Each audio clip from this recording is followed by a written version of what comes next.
I had been driving for hours along Highway 16 in Montana, a long, isolated stretch that I knew only in vague familiarity. It was late February 2021, dead of winter, and I was returning home after a 12-hour overnight shift at a gas station in a town that barely existed on any map.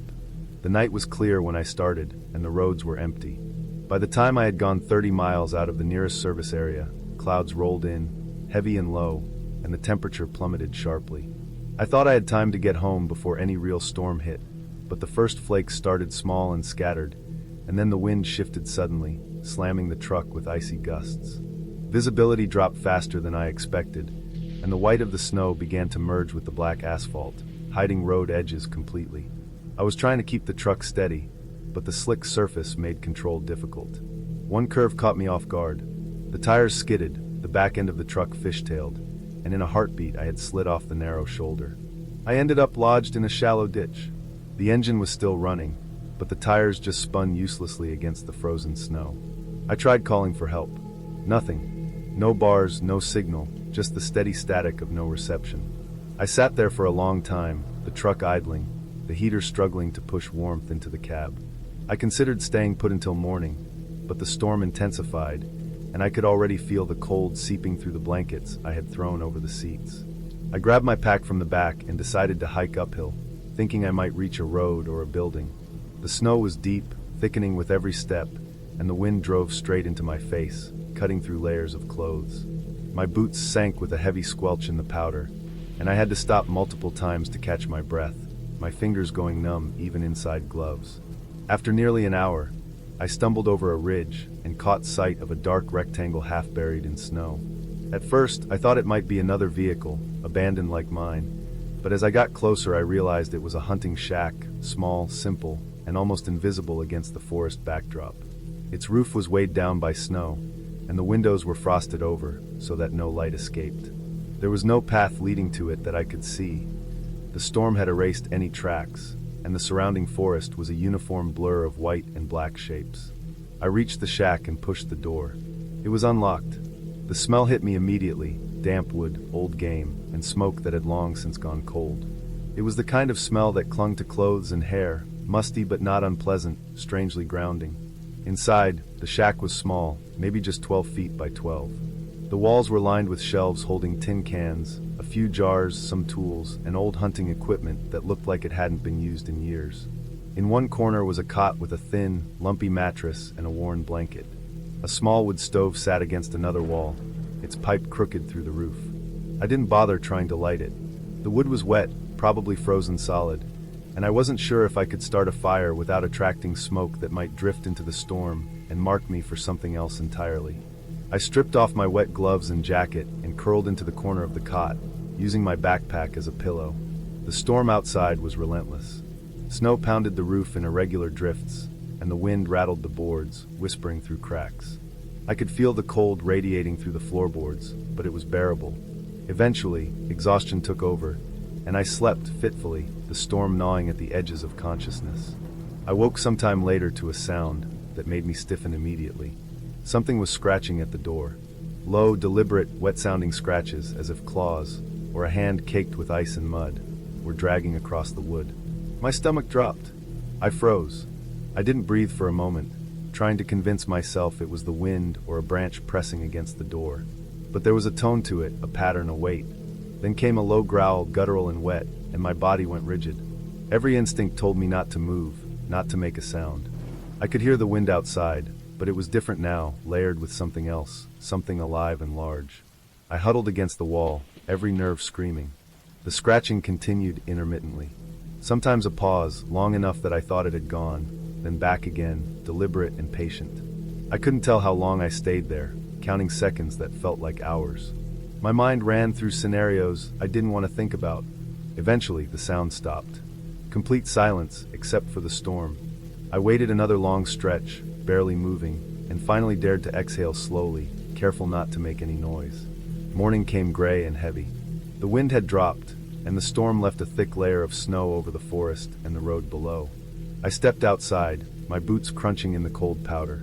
At first, everything looked calm, almost picturesque. Snow clung to the trees, a perfect winter scene. But then I saw the footprints. Massive, humanoid, the shape of legs and feet, leading in a wide arc around the shack. They were spaced far apart, too large for any human. They traced the outline of the shack completely, then faded abruptly into the tree line.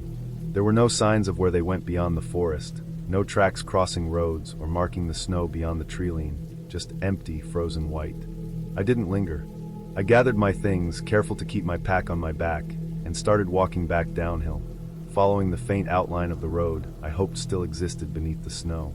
It was slow going, the snow thick and uneven, my muscles sore from the climb the night before. I reached the truck just as the sun started to rise, weak and diffuse, the light reflecting off the snow like a harsh white glare. The truck had shifted slightly overnight, but it hadn't slid further. I started the engine, relief washing over me, and carefully drove down the road at a crawl, following memory and intuition rather than sight, knowing that one wrong turn could put me back in a ditch or deeper into the forest. By the time I reached a town with a gas station that morning, I was exhausted but safe. I parked and sat for a long time, letting the heater work through my chilled bones.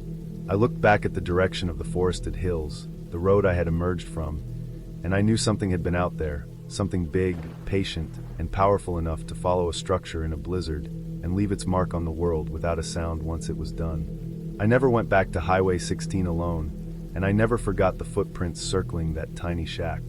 They weren't human. Nothing I could explain made sense of them, but I knew they had been real, and I had been lucky to survive the night without ever seeing what made them. The memory stayed with me, even years later, every time I drove through Montana in winter, every time I saw the snow press down over roads and forests, reminding me that the wilderness could be alive, patient, and silent in ways that made the mind race, and that sometimes survival was just a matter of endurance, instinct, and being in the right place at the right time.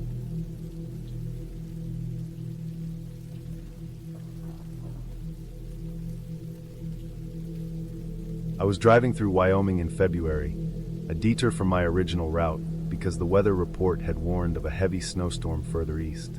The highway was mostly empty, the kind of wide-open road where the snow covered the shoulder, and every few miles a distant tree would stand alone against the gray sky.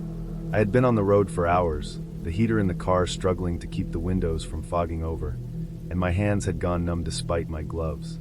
Visibility was poor. The falling snow blurred the landscape, and the dull hum of the tires over the icy pavement was the only sound. I knew I needed gas and a place to stretch, so when I saw the small truck stop sign flickering in the distance, I pulled off the road without hesitation. The lot was half covered in snow, the asphalt slick with patches of ice. The neon sign above the station buzzed faintly, swinging slightly in the gusts of wind. The building itself looked aged, the paint peeling in strips along the sides, windows streaked with frost. As I stepped out of the car, the air hit me sharply. It smelled like wet asphalt and exhaust, mixed with a faint tang of something metallic. Each breath felt like it scraped against my lungs. The wind carried a sharp edge that made my ears ache despite the hat and hood. My boots crunched over the thin layer of icy snow as I walked toward the entrance. Inside, the air was bitterly cold, colder than it should have been for a building that was supposed to be open. The lights buzzed faintly, flickering, casting long, uneven shadows along the floor and walls. I walked slowly, noticing the shelves were mostly stocked with old snacks and drinks, but there were no attendants behind the counter. I called out softly, but the echo of my voice sounded strange, hollow, swallowed by the empty space. I realized that no one had come to check on me, no sound of shuffling feet, no voice over a radio, nothing. I moved to the restroom. The floor was slick with frozen water that had seeped under the cracked tiles. The stalls were lined with thin sheets of ice along the edges, and the cold had seeped into the pipes so that when I turned the faucet, only a trickle of icy water came out. The mirror above the sink was fogged over in patches, and when I wiped it with my sleeve, the condensation made a streaky, distorted reflection. I felt exposed somehow, every sound I made amplified in the silent space, and I became aware of the wind howling faintly through gaps in the door frames. I washed my hands quickly and left, moving toward the counter again. I was uneasy now, my stomach tight with that familiar edge of fear you feel when something is off, but you can't quite name it. The store seemed too quiet, too still. No engines in the lot, no muffled music from radios, just the low hum of the flickering neon outside. I filled my car's tank with the slow hiss of the nozzle, each click echoing sharply in the empty lot. As I returned to my car, I noticed movement at the far edge of the lot, where the shadows of the snow piles deepened into long, dark shapes. A figure stood there. At first, I thought it was a man, but the outline was oddly tall and thin, the dark coat blending into the gray and white blur of the storm. He, or it, stood perfectly still, head slightly tilted, watching. I stopped walking, my fingers tightening around the car keys. The snow fell between us, soft flakes that stuck to the black clothing and the pale ground. He did not move, did not step toward me, just remained on the edge of the lot.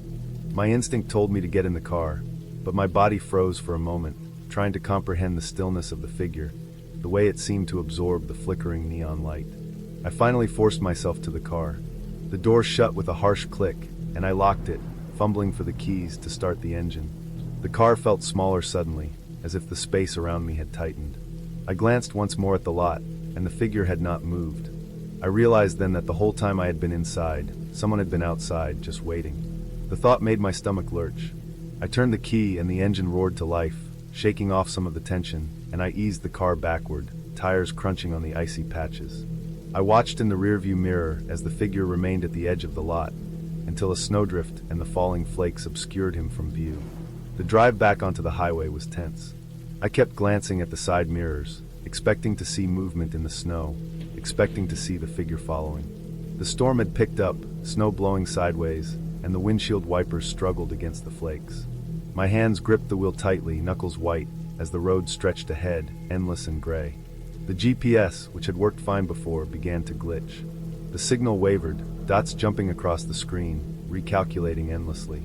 Even when I reached stretches of open road with no trees or hills for miles, it continued to falter, as if unable to find a clear path. For the next hour, I drove in tense silence. The storm made every shadow seem significant, every movement along the shoulder feel like it belonged to someone following me. I saw shapes in the snow, branches bent under ice, snowdrifts rising higher than expected, but every time I checked, there was nothing human. Yet the unease stayed, pressing against my chest, making me hyper-aware of the smallest sounds. A distant groan of metal under stress, the rasp of tires over packed snow, the hollow whistle of the wind through guardrails. Eventually, the snow began to lighten, the road straightened, and the headlights illuminated the familiar yellow lines ahead. The GPS snapped back to life, no explanation, route recalculated, everything normal again. I exhaled a long breath I hadn't realized I was holding. My pulse began to slow, my hands unclenching slightly from the wheel. The figure in the truck stop lot faded entirely from my mind, leaving only a residual edge of tension, the memory of that impossible stillness, the way the snow and the storm had seemed to conceal him completely. I reached a small town hours later, stopped for a coffee, and to stretch my legs. The rest of the trip felt uneventful, the storm had passed, and the roads were clear.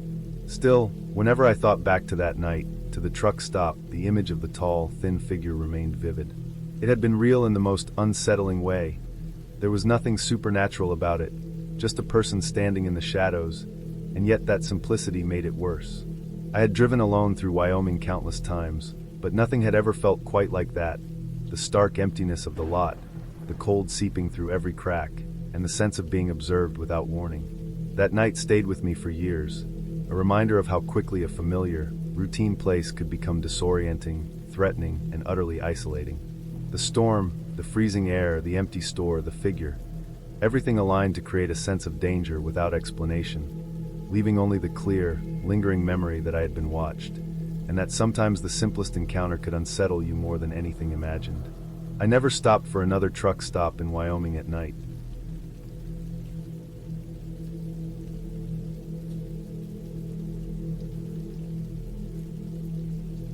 I drove through the last stretch of the forest road toward Red Lake as the sky darkened, gray clouds thick with snow pressing down on the trees. The road was narrow, lined with pines whose branches sagged under the weight of early winter accumulation, and patches of ice reflected the failing light. My friend had asked me to check on his grandfather's cabin before the deep freeze set in, insisting it was easier to prepare now than deal with emergency repairs later. The cabin had been in his family for decades, mostly abandoned except for short summer visits. It was simple, a square wooden structure with a steep roof, set back from the road by a small clearing and a frozen lake edge. When we arrived, the first flakes had already begun to fall. By the time we unloaded the gear, the air was thick with snow and a bitter wind that gnawed at exposed skin. We spent the afternoon starting a fire in the small stone hearth, unpacking supplies, and checking the generator. The cabin smelled faintly of wood smoke and old pine, the floorboards creaking underfoot. Outside, the world was transforming fast. The snow thickened, coating the trees in white and flattening the tracks we left behind. By evening, visibility had dropped dramatically. The last few signs of the road were buried under an inch of fresh snow with every passing minute. We lit lanterns and settled into the cabin, stacking firewood, checking the generator fuel, and keeping an ear out for the wind, which had begun to howl through the treetops, rattling branches and sending thin curtains of snow swirling against the windows. As the night deepened, the snowstorm became relentless. The wind pressed against the walls, sharp and cold, and I felt the isolation settle in. The silence was heavy, the kind that fills every corner of the mind, and I noticed myself listening to the smallest noises: wood popping in the fire, the generator's low hum, snow sliding off the roof in sudden bursts. Around midnight, I caught it, a sound that didn't belong to the storm. At first, it was faint, almost swallowed by the wind, a screaming noise, muffled but with a rhythm that made it impossible to ignore. It came in bursts, like someone yelling in a deliberate pattern. I froze, my stomach tightening, straining to hear over the wind. My friend didn't notice at first. He was checking the generator, and I watched him briefly before looking back toward the trees. The sound seemed to be coming from the tree-line that framed the cabin, somewhere beyond the frozen edge of the lake. I pressed against the window, peering through the falling snow, but the world outside was a blur of white and dark shadows. No movement, no footprints, nothing that could explain the noise. Every once in a while, the cry repeated, short and muffled, then silence. I stepped back, feeling the unease creep through me. There was no road out, no chance of driving through this storm, no cell phone signal to call for help. The sound kept returning, and with it, a gnawing sense of wrongness. It didn't sound human exactly, at least not in the way I knew humans sounded. It had a strained, unnatural quality, like someone forcing a scream through frozen lungs. I considered going outside to investigate, but the snow was already knee-deep, visibility near zero, and something told me that moving through that whiteness would be pointless and dangerous. The hours passed slowly. I kept my eyes on the tree-line, straining to pick out shapes, shadows, anything that could give an explanation. Occasionally, the snow would drift in a gust, and I'd catch a glimpse of a tree trunk, a branch, the frozen lake glinting faintly. But nothing moved. I tried to convince myself it was some trapped animal, maybe a coyote or a fox, desperate and stressed by the storm. Yet the sound had a pattern and a volume that didn't fit an animal struggling. My mind cycled through possibilities, hunters, lost travelers, but nothing fit the isolation of the area. I wondered if it was someone desperate, someone stranded like us, though it felt wrong to think that there was no sign of tracks leading to the cabin. Sleep didn't come. I lay on the narrow cot, listening to the wind and waiting for the noise to return. Occasionally, I caught a faint echo in the distance, and my body tensed automatically, every instinct on alert. Time stretched. Hours became a single, dragging experience. At some point, the fire burned low, the room dim, the generator ticking steadily beside it, a small reassurance against the overwhelming quiet of the snow outside. Eventually, the sound stopped altogether. The wind picked up again, louder than before, but no cries returned. The storm pressed on, relentless, and I sank into a tense, uneasy doze. Morning arrived gray and heavy. The storm had slowed, leaving a blanket of snow that covered every surface in pristine white. Stepping outside, the air was still sharp and clear, the trees laden with thick snow, their branches bending toward the ground. I scanned the area carefully. Nothing, no footprints, no marks, no disturbance beyond what the storm itself had created. It was as if the night's events had been erased. I walked to the lake edge, checking for any signs of what might have been making that sound, but the surface was frozen, smooth under the morning sun that barely broke through the clouds. The snow had done its work meticulously. We packed the cabin efficiently, carrying gear to the truck along a narrow path we cleared through the snow. Every step crunched in the fresh powder, each breath sharp and cold. As we drove back toward the main road, the snowbanks towering on either side, the memory of that night lingered. I tried to reason it away, the storm amplifying sound, the wind carrying noises in strange ways, perhaps an animal in distress. But even in daylight, even on the road where the storm had begun to ease, I couldn't shake the rhythm and timbre of that cry. I kept glancing at the tree-line, expecting to see something, anything, and each time my stomach sank. Even now, years later, I can hear it faintly when the wind is just right, in the way it carries through bare branches on a cold winter night. I've told myself it was nothing, some combination of natural sounds amplified by the snow and isolation, yet the memory sits deep, precise, and unrelenting. The echo of it, that repeated, muffled scream, stays with me, and I find myself listening whenever I'm alone, unconsciously turning my attention to the edges of forests, to the points where the wind hits the trees and creates unnatural patterns.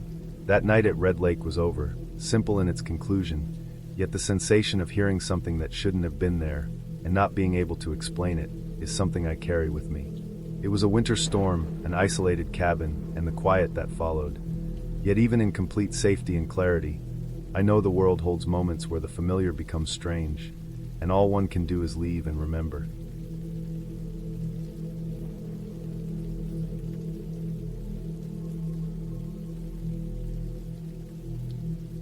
I remember the drive up to Devil's Pass like it was a story I keep replaying in my head. It was January 2019, and the roads were barely passable. I was with 3 friends, all of us desperate to escape the constant noise and pressure of city life. Our goal was simple: get to the mountains, snowboard, eat, drink coffee, and forget about schedules for a few days. The further north we went into the Uintas, the heavier the snowfall became. By the time we reached the trailhead leading to the cabin, snow had already piled knee-deep on the path, and the trees were coated in thick white layers that bent under the weight. The sky was a uniform gray, a curtain of storm that pressed down on everything. The air was sharp, bitter, but clean, a kind of cold that made your lungs ache in the best way, like proof you were alive. The cabin sat alone, a small rectangular building of weathered wood with a pitched roof buried under snow. No lights glowed from any other building, no movement, no signs of life. Just us and the mountain. We struggled through the drifts, laughing at how ridiculous we looked hauling boards and packs through the snow, and finally reached the cabin. The door stuck at first, frozen shut, but eventually we got it open. Inside, the warmth from the small wood stove welcomed us, cutting the wind and the cold into nothing more than a memory. We shook off our jackets, boots caked with snow, and got a fire going. It took a while. Splitting wood was harder than any of us remembered, but the flames finally licked the walls, spreading orange warmth through the room. Outside, the storm continued, a muffled world of white. That first night, everything seemed normal. The wind pounded the cabin intermittently, making the roof groan, but we were safe. I slept poorly, the adrenaline from the drive still lingering, but by 2 a.m., I had been awake long enough to know something was off. It began subtly, a scratching sound against the side of the cabin. At first, I thought it was branches, snow-laden limbs brushing the walls, bending and swaying in the wind. But the sound was too deliberate, too heavy, uneven in a way that no branch could achieve. I listened through the wall, holding my breath, straining in the dim firelight to catch more than just the scraping. My friends were asleep, breathing deep, unaware. The noise moved, slow and methodical, tracing along the wooden siding, scraping as though someone, or something, was trying to test the strength of the cabin, mapping its perimeter in the snow and darkness. I slipped out of bed and grabbed the flashlight. The cabin door opened with a faint groan, the cold air biting immediately. The snow outside crunched under my boots, muffling some of the noise but exaggerating the isolation. I swept the beam across the drifting whiteness, scanning the trees and the clearing, expecting to see a branch moving or a stray animal. Nothing. Not a single shadow, no tracks in the fresh snow beyond those made by our own trek up. The scraping stopped as soon as I stepped outside, or maybe it was just drowned out by the wind, but the sensation of being watched remained, pressing in from the dark beyond the flashlight beam. I circled the cabin slowly, careful not to fall through the uneven snow. Each step I took left a clean footprint, perfectly crisp in the white powder, but there was no sign of any other presence. The noise came again, low and irregular, scratching along the wood nearest the back corner of the cabin. I held my breath and strained to hear its source, the sound stopping the moment I moved toward it. I never found an explanation. The snow showed no footprints, no signs that anyone had walked around the cabin before or after I stepped outside. The storm had been heavy enough that it would have covered any evidence within hours, but the randomness of the scratches felt human, deliberate. I felt the tension coiling in my chest, my pulse climbing, and something instinctively told me that staying outside, even for another minute, was dangerous in a way I couldn't define. I stepped back inside, shutting the door, listening for the latch click that meant the space was sealed from the outside. My friends remained asleep, and I didn't wake them. There was no point.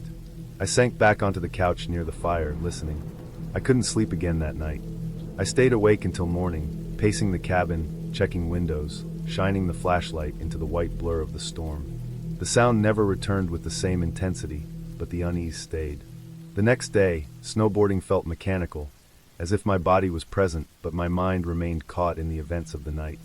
Every snap of a branch, every hiss of wind over snow, set my heart racing. My friends joked about cabin paranoia, but I didn't feel like joking. The landscape, beautiful and isolated as it was, felt sharper somehow, alive in a way I didn't trust.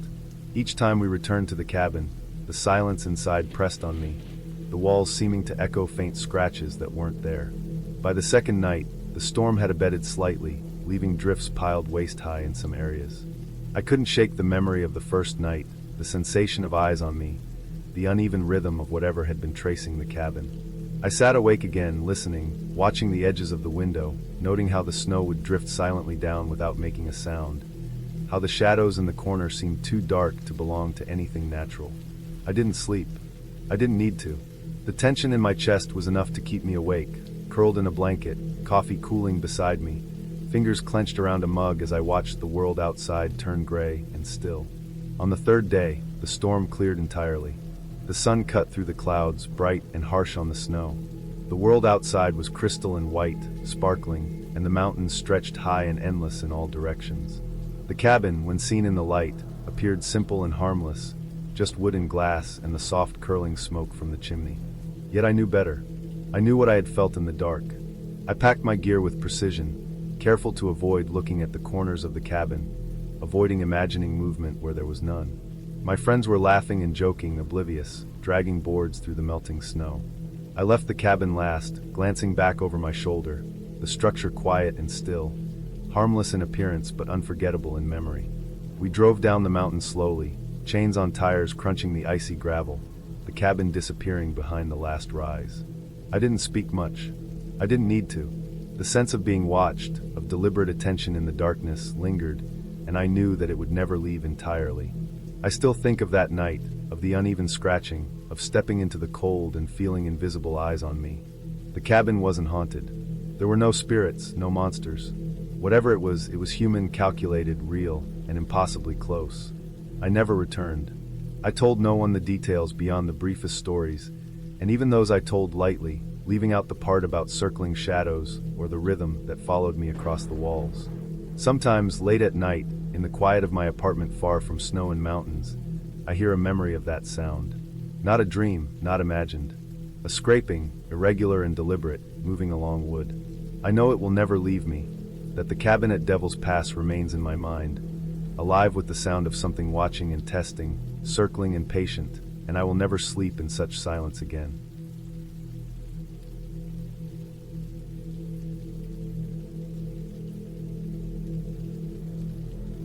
I set out with two friends on a winter weekend in the White Mountains, intending to hike to a remote ridge and camp near the summit. The sky was clear in the morning, pale blue streaked with faint clouds, but the temperature was sharp, numbing exposed skin almost instantly. We carried packs heavy with tents, sleeping bags, and enough food to last 2 days. The snow along the lower trail was already packed down from previous hikers, though some sections were soft and deep, swallowing boots up to the knees.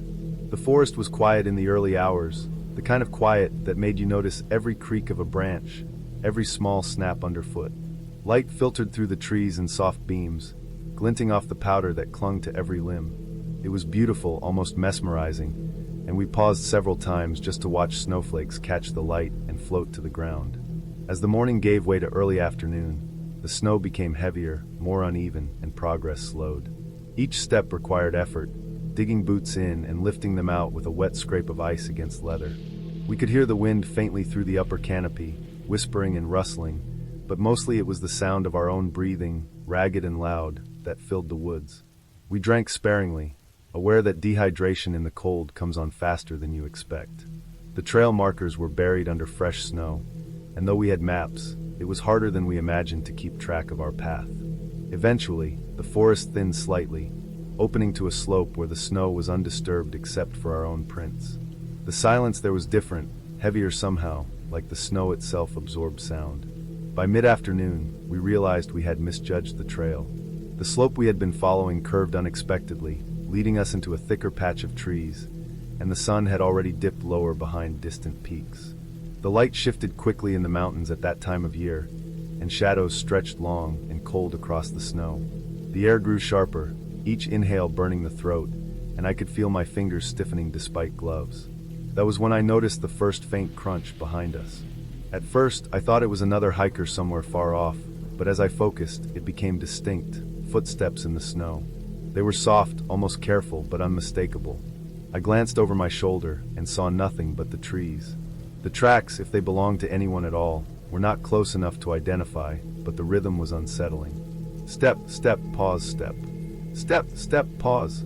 Almost in sync with ours. I quickened my pace slightly, trying to test if it was coincidence.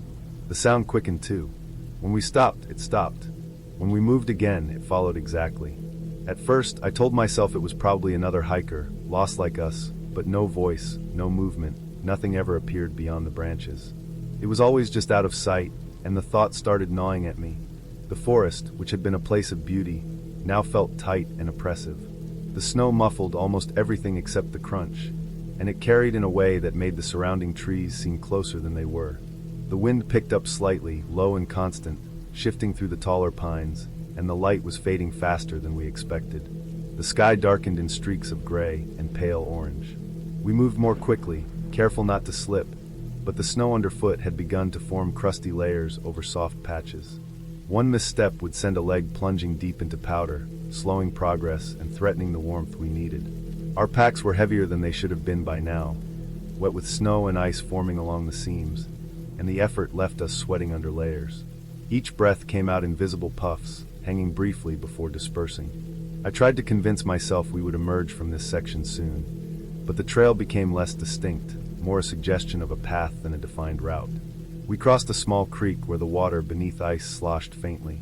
Our boots left deep, irregular prints in the snow, and I realized that whoever or whatever was behind us left prints too, though we could never see them clearly. They seemed to follow at a distance that made it impossible to track or identify. Anxiety rose in my chest.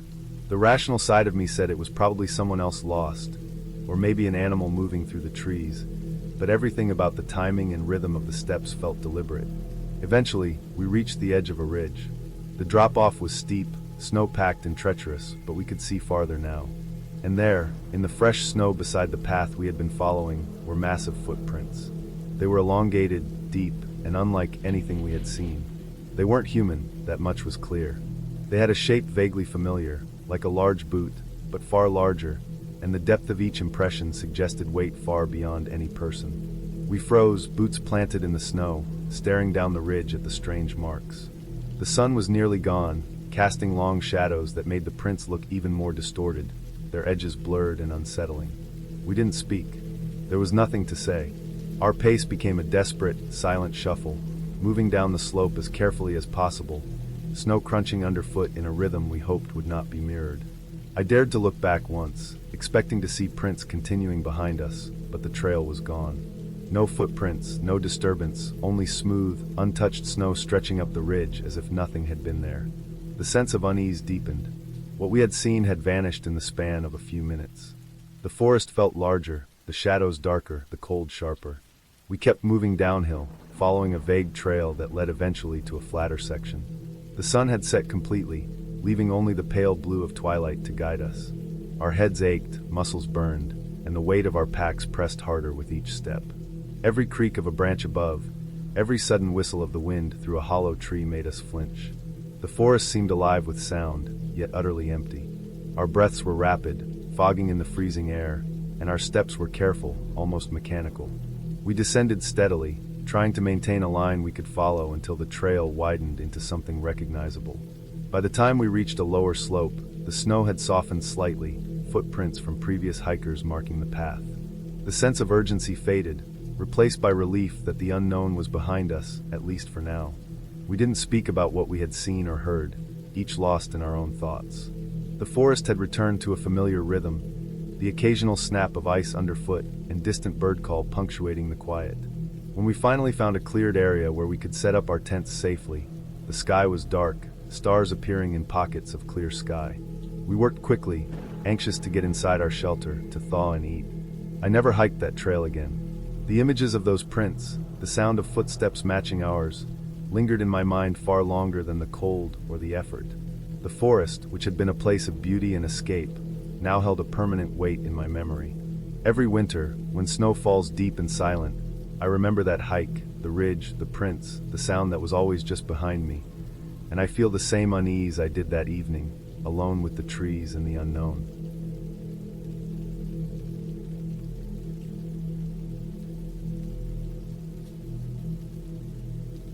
I arrived at Lake Vermilion, just as the first gray light of morning spread over the ice. The sky was low and heavy, a dull slate that reflected in the smooth surface, giving everything a muted, almost lifeless quality. The lake was quiet, deeper in silence than I had expected. No gulls, no distant hum of snowmobiles, just the wind brushing over the frozen expanse, leaving small, broken ridges in the ice where it had shifted overnight. I drove my truck carefully onto the ice, testing each footstep with the engine's rumble as reassurance. The ice was thick, solid enough to support my weight, but the gray light made it look slippery, uncertain. I parked, feeling the cold seep through my boots, and unloaded my gear. I drilled a hole first, the auger cutting through the ice with steady, repetitive resistance. Each turn sent vibrations through my hands, the scrape of metal against ice echoing faintly in the empty morning. I cleared the slush, lowered my line, and set up a small canvas shelter around me. It was one of those portable structures, barely more than a frame and a nylon shell, but it offered some protection from the wind that was already picking up. I arranged my tackle, baited the hooks, and sat back on a folding chair. The air inside the shelter was slightly warmer, but the cold crept in at the edges, through the seams, and across the thin floor. The hours passed slowly. The wind whispered over the ice, rattling the shelter's frame, tugging at the corners. I watched the hole, the dark circle in the frozen white, expecting a flicker, a tug, anything. There was nothing. The lake seemed endless, gray and featureless beyond the shelter. My breath fogged in front of me, and I watched it twist in the air before vanishing. I tried to keep busy, checking my lines, adjusting the bait, listening to the scrape of ice outside, but my eyes kept drifting to the hole. Something about the way the gray water reflected the sky felt off. Then I saw it. At first, it was subtle, a dark shape moving beneath the ice. I froze, unsure if I was imagining it. The shape didn't shift like a fish or a log caught in the current. It moved with purpose, deliberate, almost intelligent. It lingered just below the surface, close enough that I could see the contours through the thin ice. It circled the hole slowly, then accelerated for a brief moment before retreating. I told myself it was a trick of the light, a shadow from the overcast sky, but the movement was precise, repeated. It stayed in the same general area, returning again and again, as if it was waiting for something. I tried to rationalize it. Perhaps it was a fish, an unusually large pike or lake trout, drawn to the disturbance in the water. Maybe the ice created strange optical illusions, bending the light and stretching shadows. But no matter how I reasoned, the shape's behavior didn't make sense. It was not random. It tracked the hole, circling methodically. My stomach tightened. I kept glancing outside the shelter, scanning the ice for cracks or weaknesses, for anything that might explain it. The wind had grown stronger, slicing over the flat surface, and the ice groaned under its weight, low, long cracks spreading like veins in the distance. I couldn't see the end of it. The shape would disappear for a moment, obscured by snow drifts or thicker ice, and then it would return, closer this time. My fingers curled around the chair arms, knuckles white from the cold and tension. The shelter rattled with every gust, snapping and flexing. I felt a quiet panic settling in, a slow, crawling fear that had nothing to do with cold or isolation. I was miles from the nearest cabin, alone on a vast expanse of frozen water, and some presence, some living thing beneath the ice, was tracking me. By mid-afternoon, the light had dulled further, the gray sky now streaked with darker clouds. I packed up slowly, methodically, checking that I had everything. My hands shook as I disassembled the shelter and retrieved the auger. Every noise, the scrape of metal, the gusts of wind, the faint cracking of distant ice, seemed amplified. I didn't look down at the hole as I covered it. I couldn't bear to see the shape beneath the ice one last time. The truck was a welcome sight, a solid, grounded object in the middle of a disorienting expanse. I climbed in, started the engine, and drove away with deliberate slowness, scanning the ice behind me. I didn't see anything else, but the unease stayed with me, a pressure in my chest that refused to lift. Back in town later, I learned from a friend that the sheriff had investigated reports of something unusual on the lake. A moose carcass had been found, floating beneath the ice. What caught attention was the nature of the injuries. The body had deep, precise cuts across the hide, the kind of marks that didn't match natural predation. No bite patterns, no irregular claw marks. The sheriff and his team speculated about scavenging behavior, perhaps another moose or wolves, but the evidence didn't fit. The cuts were too clean, too deliberate. No one offered a clear explanation, and I didn't press for details. The lake, which had seemed expansive and open that morning, now felt like a place where things could exist unseen, patient and waiting. I didn't go back to Lake Vermilion alone. I told myself it was caution, a practical concern about ice safety and isolation. But deep down, I knew it was more than that. I couldn't shake the memory of that dark shape, circling beneath the surface, quiet, deliberate, and entirely aware of me. I thought about the moose, about the possibility that what I had seen was capable of far more than I imagined. The rational part of me wanted a name, a species, some explanation to fit the world I knew. But there wasn't one. I only had the memory of moving shadows beneath ice, a quiet presence, and the raw, bone-deep fear that came with being watched while utterly exposed. Years later, the image still returns when I think about winter on frozen lakes, the gray light, the soft creak of ice under my boots, the whistle of wind across a flat expanse. I picture the hole I drilled, the small circle of vulnerability, and the dark shape beneath it, circling, patient and waiting. I've ice fished again since then, but never alone. I make sure the wind is at my back, that the sun glints in my eyes, that I have company, and that the shelter is heavy and stable. I don't look into the water the same way. I don't trust shadows or shapes that linger beneath the surface. The lake feels quieter now, more distant, and I keep my distance because I know some things exist in places we think are empty, and they can be patient enough to wait for the right moment. That day on Lake Vermilion, the gray morning, the rising wind, the quiet circling presence beneath the ice, it's the one winter memory that never fades. The one reminder that even in a frozen, open expanse, you are never truly alone. And that is why I never fish alone on the ice again.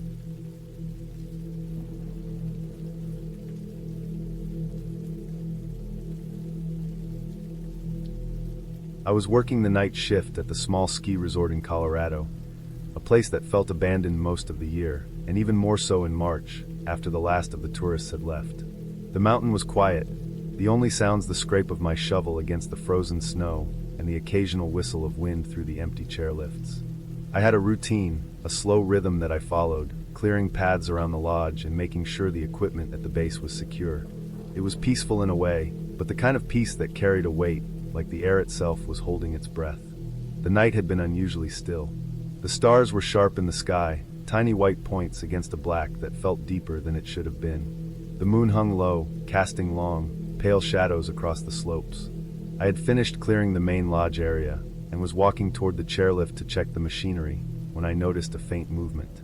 At first, I thought it was the wind, catching one of the lift chairs and swaying it slowly, but as I looked closer, I realized the lift was moving steadily, the chairs lifting and lowering with a quiet, mechanical rhythm. The resort's power was off for the night, and the machinery should have been locked down. The lift had to be completely shut when no one was working it. I walked closer, boots crunching in the fresh snow, the temperature biting through my jacket. The cold was sharp, making my fingers ache even inside gloves, and every step left a crisp imprint in the smooth, undisturbed snow. I reached the base of the lift and inspected the controls. Everything was off. The power box was locked, the emergency stop engaged. There was no reason the lift should have been moving. Then I noticed the footprints. They were deep, leading from the base of the lift toward the treeline. They weren't fresh, but they weren't old either. Snow had fallen lightly over them, but the impression was clear. The prints were wide, like heavy boots, and irregular, as if the person had been moving quickly or dragging something. My stomach tightened. Whoever had been here had come across the empty slope, through the cold, and left without making a sound that I could hear over the wind. I considered calling the front office, but my phone was buried in my jacket, and I didn't want to waste time. I needed to see for myself what was happening.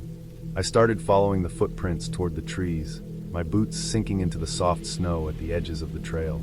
The shadows of the chairs swung across the slope, stretching long and thin in the moonlight. I could feel my pulse rising, but I kept moving, telling myself it was probably another worker, or maybe someone who had broken in, trying to explore. As I neared the treeline, I heard the lift stop. The movement above me ended abruptly, and for a moment the world seemed to hold its breath again. I froze, listening. The wind shifted, carrying a faint sound across the slope. A shadow passed just at the edge of my vision, long and thin, moving faster than a person should. I turned my head sharply, scanning the darkness, but there was nothing. Just the trees, bare and skeletal against the snow. I backed away from the treeline and toward the base, my boots crunching louder in the quiet. Every instinct in me screamed to leave, to get out of the open and back to the lodge.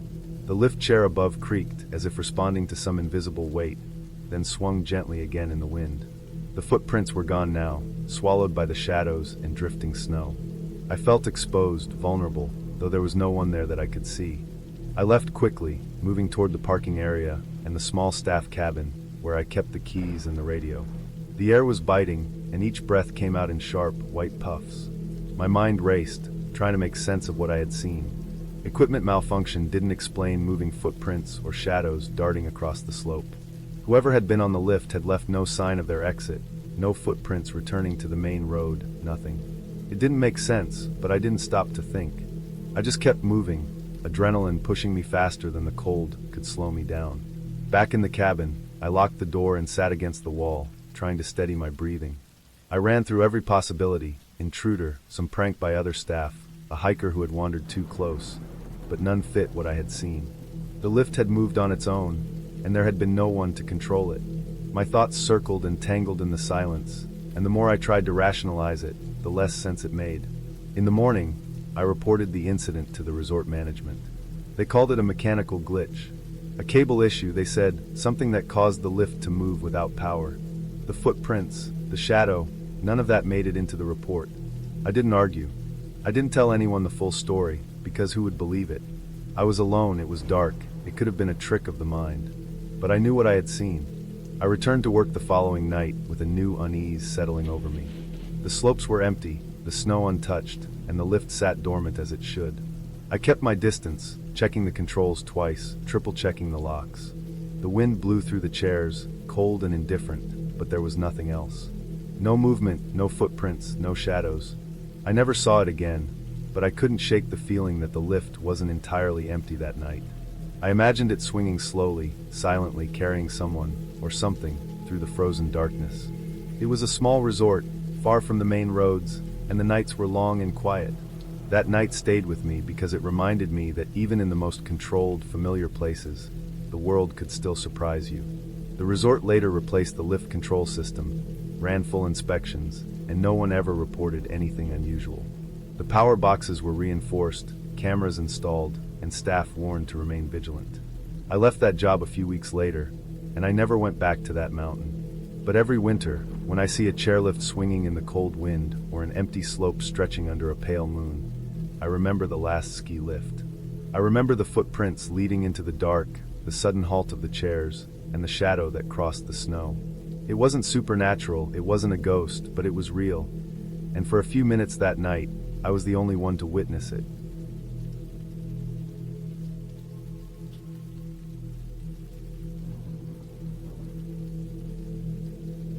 I set out early in the morning, when the Appalachian sun was just beginning to lift over the ridges.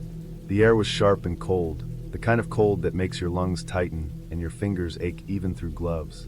I had parked on the side of a narrow forest road, leaving the car buried halfway in snowdrifts. My snowshoes crunched against the hard-packed trail as I stepped forward, each movement deliberate, careful. The creek was a narrow line of ice and open water, barely visible under the snow, winding through the woods like a frozen ribbon. I had chosen this trail because it was rarely used. I wanted quiet, the sort of isolation that made the forest feel like it existed only for me. The snow was thick, at least a foot in most places, soft at the edges of the trail and firm beneath my weight. Trees leaned heavily under the accumulation, branches drooping, sometimes snapping with a sharp crack that echoed through the valley. I walked slowly, my boots leaving prints behind, and each print disappeared quickly as the wind swept light snow over them. The creek ran beside me, mostly frozen, but occasional breaks revealed dark, moving water. The air smelled of wet wood, cold stone, and the faint tang of metal from the creek itself. My breath fogged in front of me, then vanished, swallowed by the vast quiet. I had been walking for nearly 2 hours when I heard it. A sudden splash ahead, muffled yet unmistakable. Something fell into the water. My stomach tightened. I stopped and scanned the area, trying to make sense of it. The creek curved out of sight, and there was nothing, not even a shadow. No birds called, no wind shifted the trees. It was as though the forest had paused. I called out, but the sound was swallowed immediately. The echo of my own voice faded before it reached the far bank. It wasn't like the sound of ice breaking naturally. It was too sudden, too loud, and it carried a weight to it, as though something solid had fallen in. I forced myself to keep moving, rationalizing that maybe a branch had broken under the snow and fallen in. The trail narrowed here, the creek closer to the edge, and I had to step carefully over icy patches. My snowshoes scraped against ice hidden beneath snow, sending up small clouds of powder. That's when I saw it, the ice along the bank, shattered in a jagged pattern. The pieces were pushed outwards, as if something large had forced its way through. Snow had scattered in chaotic arcs, and water droplets clung to the remaining ice like frozen beads. It didn't make sense. I hadn't noticed any other humans in the area, and the pattern was not something a simple animal could have made. The pieces of ice were too thick, the displacement too forceful. I crouched to inspect the tracks. They were enormous, far larger than any deer or bear I had seen in the region. The snow was pressed deep under heavy weight, and each step sank with a muffled crunch of ice and snow. The shape was strange, rounded, uneven, with elongated toes that left distinct impressions. They followed the creek for hundreds of feet, moving steadily upstream. I traced them with my eyes, heart beating faster, noting the irregular rhythm. Sometimes the prints were widely spaced, sometimes closer together, as if whatever had made them was moving with bursts of speed, then slowing. They disappeared suddenly, leaving no trail beyond a bend in the creek where the ice looked unbroken. It was impossible to tell if they ended or if the snow had covered them. I thought about the wildlife in these mountains. Bears hibernate this time of year, deer leave smaller, more uniform tracks. Any animal capable of breaking through ice in such a violent way should have left a sound or been visible. I had a backpack with water, snacks, and a first aid kit, but nothing could have prepared me for the unease crawling through me. My breathing felt loud in the quiet forest, my boots heavier with each step. I turned back slowly, keeping my eyes on the creek, trying to gauge whether I had been followed. Every tree, every bend in the path seemed alive with possibility.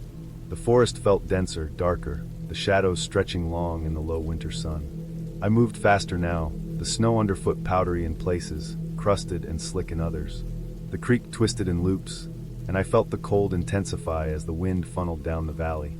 My fingers were stiff inside gloves, my nose red and raw. Every snap of a branch or shift of snow made my pulse jump. I considered that the tracks might be natural, a trick of light and snow, but I could not reconcile the size, the depth, or the way the ice had shattered. I felt the weight of my own vulnerability, the isolation pressing against my chest.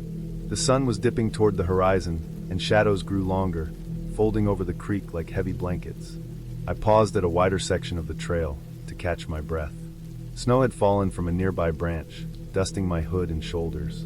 The creek glittered under the last light, the ice intact but ominous after what I had seen. I tried to calm myself, telling myself that the forest is full of strange sights, and that I was probably imagining patterns in the snow. But I could not shake the feeling of being watched, or that something large had moved silently just out of view. The tracks haunted me, replaying in my mind with each step I took back toward the trailhead. The weight of their presence clung to the snow like frost. I kept walking, faster now, my snowshoes crunching in the silent white. The trail curved, then descended toward a frozen clearing I remembered from maps. My steps were deliberate, careful, scanning the banks for any sign of recent disturbance. The creek ran low here, narrow and sluggish, its ice cracked in places by winter thaw. I did not stop. I did not look back. Every instinct told me to leave before the light vanished completely. The shadows were deepening, stretching under skeletal trees, making the forest feel foreign, hostile. By the time I reached the road, my legs ached from the snowshoes, my chest tight from exertion and cold. The tracks had vanished entirely. The snow along the creek was smooth again, undisturbed. It was as though nothing had happened, but I knew what I had seen. I loaded my gear into the car, careful not to leave anything behind, and started the engine. The heater blew warm air over my frozen hands, and I exhaled slowly, finally letting my pulse settle. The forest loomed behind me, dark and silent, and the creek disappeared into the woods as though it had never witnessed the disturbance. Driving back down the mountain, I kept the windows cracked for fresh air, listening to the tires crunch against packed snow and ice. The road wound through hills and forests, the sun gone, replaced by a cold gray sky. I thought about the tracks repeatedly, about the shattered ice and the splash I had heard, and I could not explain it. But I did not doubt what I had felt, the presence of something powerful moving in a place I had assumed to be empty. I promised myself I would not return to that trail, not in winter, not ever. By the time I reached my apartment in town, the sun had set fully. The warmth of the heater and the smell of cooked food could not erase the memory of the frozen creek. I unpacked my gear, shaking off snow and ice, and hung the snowshoes carefully, as if setting them aside could put the day behind me. I did not tell anyone where I had been or what I had seen. The story felt too strange, too unsettling. I could only remember the silence, the weight of the tracks, the sudden splash, and the way the forest had seemed to hold its breath while I moved through it. Even now, months later, I cannot walk past a frozen creek without recalling the jagged ice, the enormous prints, and the sense that I had passed something beyond normal understanding, something entirely real, yet impossible to name.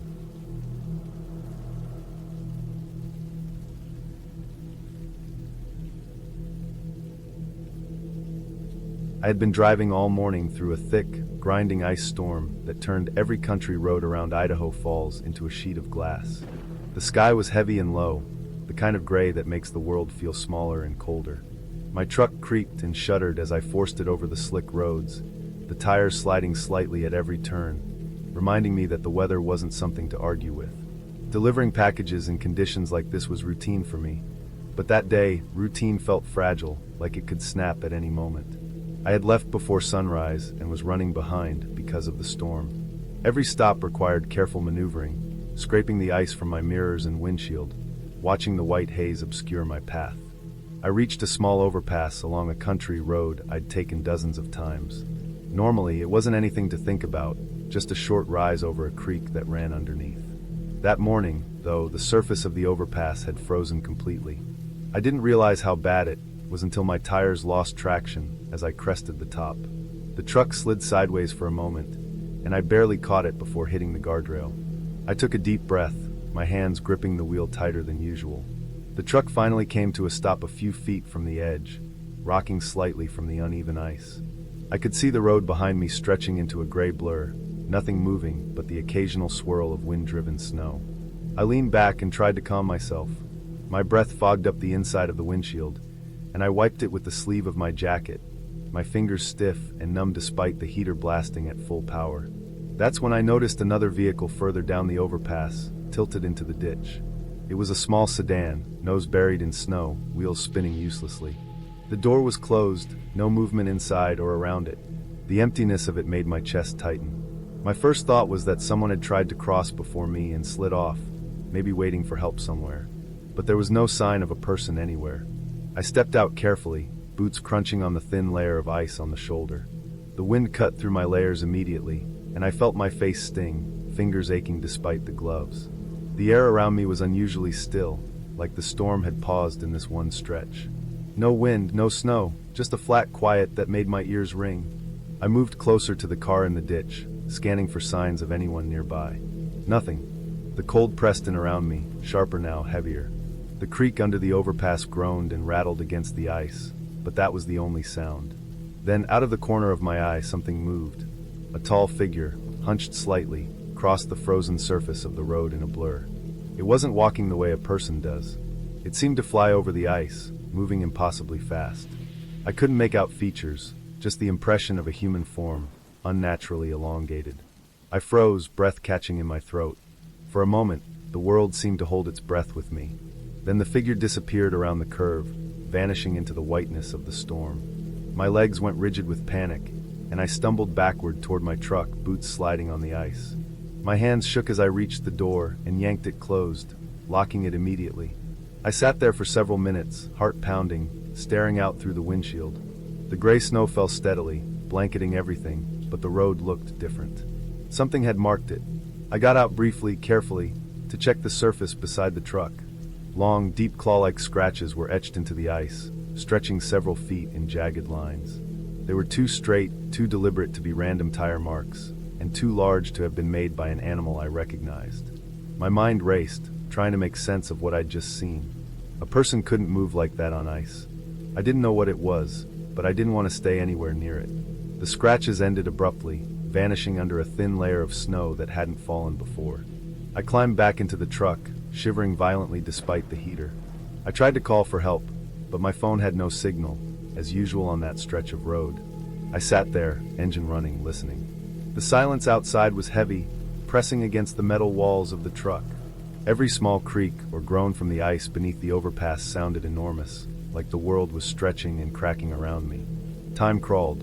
I had no idea how long I stayed there, minutes or hours, unable to move, too nervous to turn the engine off, too afraid to look outside. Eventually, I saw headlights far in the distance. A snowplow, moving slowly along the main road. Relief washed over me. I waved, feeling absurdly grateful for someone else's presence. It took what felt like forever for the truck to reach me, but eventually, they got close enough for me to signal. They stopped, chains rattling against the tires. I explained quickly, pointing to the ditch and the marks in the ice. The driver shook his head, muttering something about the storm, about ice, but he helped me get back onto the main road. By the time I reached safety and warmth later that morning, the storm had let up slightly. Roads were plowed, and traffic was moving again. When I returned later to check the overpass, the claw-like marks were still visible, etched into the ice, deep and unbroken. The car in the ditch was gone, towed away, and there was no sign of anything unusual other than the ice and the marks. I told my co-workers what I saw, but they laughed it off, assuming the stress of the storm had made me exaggerate or imagine things. For weeks afterward, I avoided that route entirely. I took the long way around every time, even when it added miles and time to my deliveries. I couldn't stop thinking about the figure hunched, impossibly fast, moving over the ice like it belonged there. Every winter since, I remember that day whenever the weather turns cold, when ice coats the roads and the quiet is absolute. Even now, I wonder if someone was there, or if the storm had just twisted reality enough for me to see something that shouldn't exist. I'll never drive over that overpass when it's frozen again. I know what's possible on ice, and I know what I saw. The marks are still in my memory, and that alone is enough to keep me away.